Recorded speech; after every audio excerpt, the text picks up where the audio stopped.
দেওয়ালা।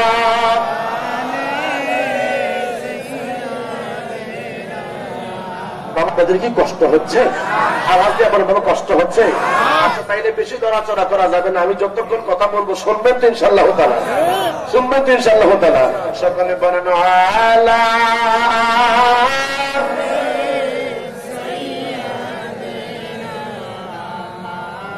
দেখছনি ভাই, দেখছনি ভাই আমার নবীরে, দেখছনি ভাই, দেখছনি ভাই আমার নবীরে, পাগল গেল আমারে, পাগল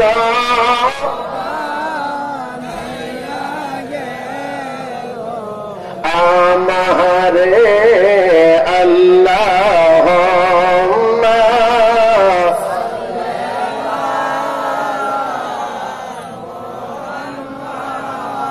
দেওয়ালা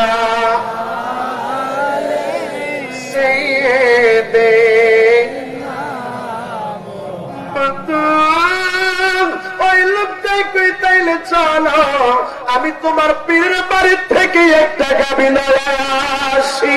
লোকটা আবার চইলা গেছে। বাবা আমার গাউসে পাখির দরবারের মধ্যে আমার গাউসে পাখির কাছে যাইয়া যখন একটা গাভী চাইলো, আমার গাউসে পাক তিনি এবার দেন কইরা দেখতেছে আহমদ জামিল লোকটা বন্ড প্রতারক। আমার গাউসে পাক বড় পীর আব্দুল কাদের জিলানী বাবা এবার পাঠাইয়া দিছে একটা গাভী। গাভীর পিছন পিছনে একটা কুকুর বাগটাই আসতেছে। বাবা ওই গাভীটারে খামার জন্য আর ওই গাভীর পিছন পিছন পিছন পিছন একটা কুকুর পাঠাইয়া দিছে। একবারে জীর্ণ শীর্ণ পোকা পোক্তা না, একবারে জীর্ণ শীর্ণ চিকুন একটা আমার বাবার একটা কুকুর পাঠাইছে। আমার গাউসে পাক যেই সময় আসতেছিল গাভীটারে ধরার জন্য, আমার গাউসে পাকের কুকুরটা বাঘের গলার মধ্যে থাবা দিয়া রে ওই বাঘটারে সেই সময় সিরাবিনা বাবা সেই জায়গার মধ্যে বাইরা ফালাইছে। কুকুর এবার বন্ড পিসাবের দিকে তাকাইছে, মনে হইতেছে বন্ড পিসাবে এবার আক্রমণ করবে।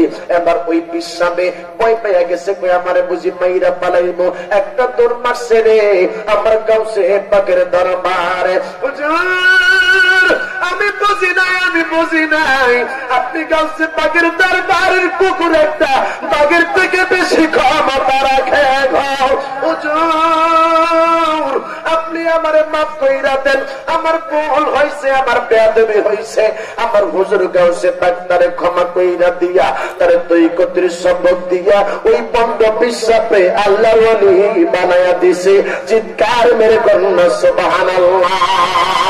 এই জন্য আমার বাবারা আল্লাহর ওলিদের নজরে নজরে থাকবেন, আল্লাহর ওলিদের নয়নে নয়নে থাকবেন।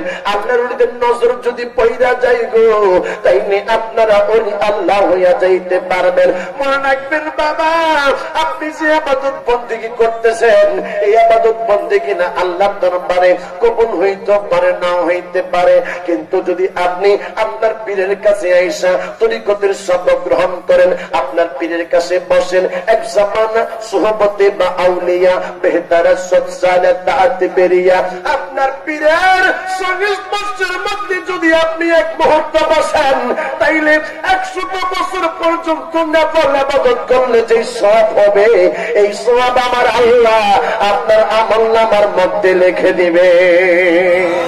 আওয়াজ দিয়া কন্যা বাবা সুবহানাল্লাহ। আমি বলতেছিলাম বাবা আমরা হইলাম আখিরি জামানার নবীর উম্মত। আমার আল্লাহ এখনো পর্যন্ত বেলায়েতের যুগ চালু রাখছে, এখনো পর্যন্ত বাবা উনি আল্লাহ দুনিয়ার মধ্যে আসতেছে, কিয়ামত পর্যন্ত উনি আল্লাহ আসবে। আওয়াজ দিয়া বলেন বাবা আমরা তো দুনিয়ার মধ্যে থাকতে পারবো না, মরার আগে আমরা উনি আল্লাহ হইয়া কবরের মধ্যে যাইতে চাই কি চাই না? বাবা গো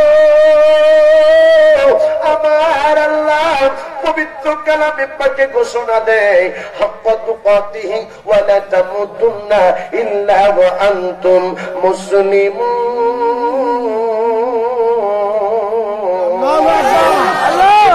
মেরে কন্যা আল্লাহু আকবার। আল্লাহ ঘোষণা দিয়ে কই দুনিয়ার মানুষেরা রে, তোমরা প্রকৃত মুসলমান না হয়ে কবরে আইসা না। বাবারে আমি তো জানি না আজকের এই মোনাজাত কার জন্য জীবনের শেষ মোনাজাত হয়ে গেল। আজকে চোখের পানি ফালাইয়া আল্লাহর দরবারে কাঁদবেন, আল্লাহ আমার জীবনের গুনাহগুলো তুমি ক্ষমা করে দাও।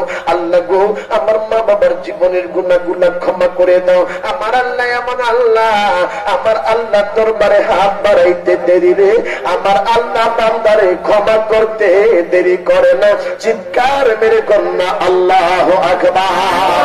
এই রমজান মাস তোমায় আপনি পাওয়ার পরে যদি আপনার জীবনের গুনাহ ক্ষমা করাইতে না পারেন, আমার মায়ের নবী আমার নূরের নবী বলে ওই মানুষটার উপরে আল্লাহর লানত হবে, ওই মানুষটার উপরে আল্লাহর গজব হবে। এই রমজান মাসে এমন একটা রাত আমার আল্লাহ রাখছে, আমার আল্লাহ বলে ইন্না আনজালনাহু ফি লাইলাতিল কদর।